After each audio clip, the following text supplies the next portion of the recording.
అసెద్దుల హారతి పాట గురించి మాట్లాడుకోవాల్సినటువంటి సందర్భం. ఎందుకంటే ఆ పాట చాలా వరకు ప్రజల్లోకి వెళ్ళింది. ఆ పాట ప్రతి ధూమ్ధాంలో కానివ్వండి, తెలంగాణ కార్యక్రమాలు ఎక్కడ జరిగినా కానీ అది వినబడేటువంటి సందర్భం. ఆ పాట నేపథ్యం ఆ పాట నేపథ్యము నిజాన్ని కూడా ధూమ్ధాము మొదట్లేమో బొంబాయి పోతున్న పాటతో స్టార్ట్ అయ్యేది. ఎండింగ్ వచ్చేసరికి అసైదులతో ఎండ్ అయ్యేది. అయితే కోదారి సీన్ పాటతోటే ధూమ్ధామ్ ప్రారంభము ఎండింగ్ ఉండేది. అలాంటి సాహిత్యం అప్పట్లో గొప్పగా ఉండే. ఇప్పుడు కూడా అది ప్రజల్లో నిలిచే ఉన్నది. కానీ అది మీరు అన్నట్టు నేను గ్రామంలో ఊర్లో ఉన్నా, తెలంగాణ ఉద్యమం బాగా జరుగుతుంది. అప్పుడే మన తెలంగాణలో గొప్పగా జరుపుకుంటాం కదా పీరీల పండుగ వ్యవహారం. అంటే నేను పాట రాయాలి, రాత్రి కూర్చున్నా, ఏం రాస్తే బాగుంటుంది, బాగా ప్రజల్లోకి వెళ్ళాలి, ప్రజలంతా మమేకమై ఆడేటట్లు ఉండాలి ఈ పాట అని చెప్పి అనుకున్నప్పుడు అక్కడ అలయలో సైదుల హారతి కాళ్ళ గజల గమ్మతి, సైదుల హారతి కాళ్ళ గజల గమ్మతి అని ఆడతారు. అది దాన్ని లీడ్ తీసుకున్నా.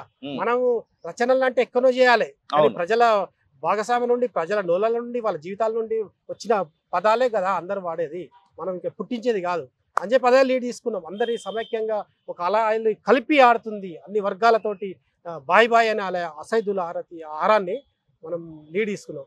ఎన్నాళ్ళని సహింపులు తెగజంపుల తప్చదరుపు ఎంతైనా ఏదైనా తెగిస్తేనే తెలంగాణ, ఆంధ్ర వలసవాదులార ఎల్లకుంటే పాతరే, పల్లె పల్లె జరుగుతుంది తెలంగాణ జాతరే.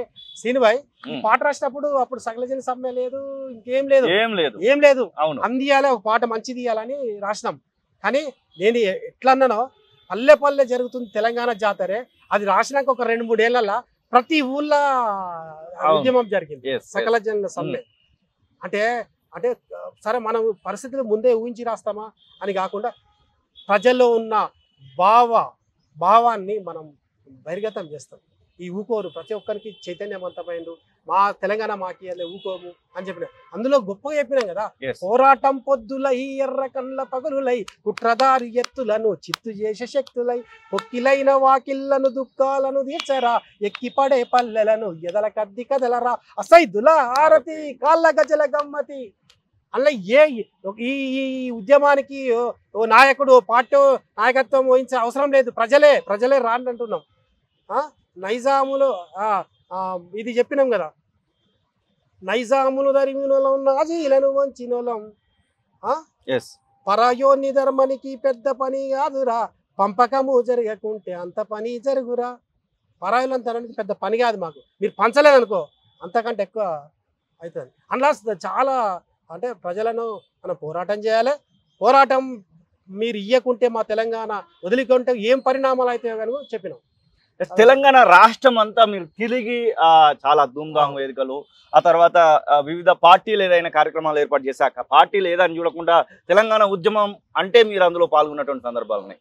ఏదైనా సందర్భం గుర్తుందా? ఎందుకంటే ఈ ప్రాంతానికి నేను పోవడం వల్ల చాలా ఇబ్బంది పడ్డాను, లేకపోతే ఈ ప్రాంతానికి పోవడం వల్ల చాలా సంతోషం అనిపించిందనో, ఇంతమంది ముందట పాడడం వల్ల ఈ ప్రాంతంలో నాకు వచ్చినటువంటి ఆదరణ బాగా నచ్చిందనో, అట్లాంటిది ఏమన్నా సందర్భం? తెలంగాణ ప్రాంతంలో ఎక్కడ పోయినా కానీ ఇబ్బందులు ఏమో, నిర్బంధాలు, పోలీసులు చేరుకోవడం ఇబ్బంది అనేది.